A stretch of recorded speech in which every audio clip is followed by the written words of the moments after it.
যেহেতু আমি এই পুরো সার্কেলের লিডার, আমি ছাত্র শক্তির সেক্রেটারি এবং আন্দোলনে আমি ফেস, তো আমাকে ধরলে মনে হয় সব কিছু পাওয়া যাবে আসলে।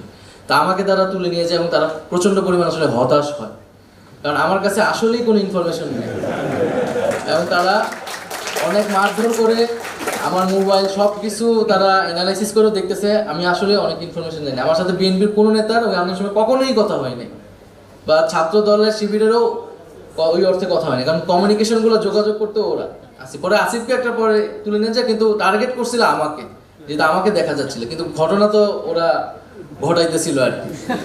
তো এই বিষয়গুলো এরকম ঘটনাগুলো ঘটছে।